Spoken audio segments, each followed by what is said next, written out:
मानवर समता समरसता के तथाकथित संदेश के साथ इस महाकुंभ का आयोजन सरकार ने किया और सरकार इतनी निरंकुश हो गई, सरकार का प्रशासनिक अमला इतना निरंकुश हो गया कि आपने तमाम नियमों को धता बताते हुए वीआईपी कल्चर खेलना शुरू कर दिया और इस कदर उसको आगे बढ़ा दिया कि वहां पर वर्गीय विभेद के कारण अव्यवस्था और वहां पर भगदड़ की भेंट चढ़ गया। आम जन की आस्था, आम जन की भावनाएं के साथ जो खिलवाड़ हुआ है वो महज निंदनीय मात्र नहीं है बल्कि एक पाप है और वो पाप इस कदर है कि किसी भी प्रकार से स्वयं मां गंगा भी उसको नहीं धो पाएंगी। कितनी देर में आएगा? आप कह रहे हैं कि विपक्ष धार्मिक आयोजन महाकुंभ पर राजनीति करता है, तो एक छोटा सा सवाल आपसे पूछ रही हूं कि ये बताइए 22 जनवरी 2025 को जब संपूर्ण मंत्रिमंडल परिषद की वहां बैठक आपने आयोजन की थी, तो क्या आप मंत्रिमंडल के लोगों को ले जा करके वहां भजन कीर्तन करा रहे थे? वो भी तो एक राजनीतिक बैठक थी ना। तो फिर राजनीति विपक्ष कैसे कर रहा है? असल में राजनीति कंप्लीट 100% शुद्ध राजनीति तो आप कर रहे हैं और उसमें भी इस कदर राजनीति कि आपने वहां पर भी उस पवित्र स्थल पर भी पिछड़ों को पीछे ही छोड़ दिया। आपका नारा है सबका साथ, सबका विश्वास, सबका विकास। तो अगर बात विकास की है, अगर बात विश्वास की है, तो फिर ये बताइए कहां है विकास, कहां है सबका साथ और कहां है विश्वास? सच्चाई ये है कि तथाकथित सरपट दौड़ती विकास की इस ट्रेन को पकड़ने के चक्कर में बहुत सा सामान प्लेटफॉर्म पर पीछे छूट गया और जो छूट गया उसमें है इस प्रदेश की आधी आबादी की सुरक्षा।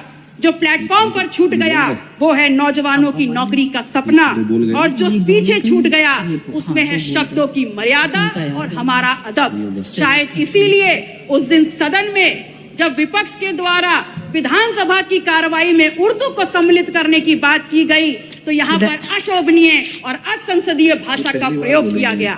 तो एक सवाल सीधे सीधे माननीय अधिष्ठाता महोदय आपके मार्फत आपका संरक्षण लेते हुए मैं नेता सदन से पूछती हूँ, is Urdu an imported language? क्या उर्दू निर्यात करी हुई जुबान है? और या फिर क्या ऐसा है कि जब मुगल घोड़े से भारत में आए तो अपने पीछे उर्दू को बैठा करके लाए? विधायक जी 5 मिनट हो गया। धन्यवाद। माननीय अध्यक्ष जी, 1 मिनट और। माननीय अध्यक्ष जी, मैं सिर्फ इतना कहना चाहती हूँ कि महामहिम राज्यपाल ने हालांकि थोड़ा ही भाषण पढ़ा पर मैंने देखा हर छोर पर भारत प्रथम स्तर पर है। बड़ी प्रसन्नता हुई और अगले ही पल ये भी समझ में आ गया कि माननीय राज्यपाल महोदय की क्या गलती है, वो तो बहुत दूर से आई हैं। असल में उनको जो झूठा सच्चा लिख के दे दिया गया उन्होंने पढ़ने का काम किया। अगर सच्चाई समझना चाहते हैं तो समझ लीजिए कि NCW के 2024 के आंकड़ों में उत्तर प्रदेश यदि फर्स्ट है तो महिला के ऊपर और अपराधों में फर्स्ट है। अगर फर्स्ट है तो बाल यौन शोषण के मामलों में फर्स्ट है। कल प्रदेश के मुखिया जब सदन में बात कर रहे थे तो कुंभ में हुई दुर्घटना पर षड्यंत्र की उन्होंने एक तरफ इशारा किया। उन्होंने बताया कि खिलाफ साजिश हो रही है उनकी सरकार के और उनके खिलाफ। तो ये सवाल सिर्फ उनका नहीं है, पूरे विधायक जी धन्यवाद। 30 सेकंड खत्म हो रहा है। लास्ट माथे पर कलंक लगा है। यह सिर्फ सरकार को बदनाम करने का शिकंजा नहीं है अपितु ये समूचे उत्तर प्रदेश, पूरे सदन चाहे पक्ष के लोग हो चाहे विपक्ष के लोग हो, ये पूरे उत्तर प्रदेश की गरिमा पर प्रहार है। कुंभ ना सरकार का आयोजन है ना भारतीय जनता पार्टी का आयोजन।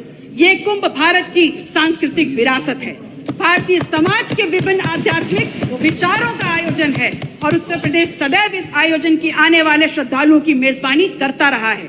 और अंत में मैं सरकार से मांग करती हूँ कि जो लोग भी षड्यंत्र में शामिल हैं उनके नाम सामने लाए जाएं, उनको कठोरतम सजा दी जाए। माननीय अधिष्ठाता महोदय, समय की बाध्यता है, मैं आपसे निवेदन करूंगी कि अपने क्षेत्र सिराथू से संबंधित जितने भी प्रस्ताव हैं मैं टेबल कर रही हूं, कृपया उनको मेरे वक्तव्य के साथ जोड़ने का कष्ट करें। नमो बुद्धाय, जय संविधान।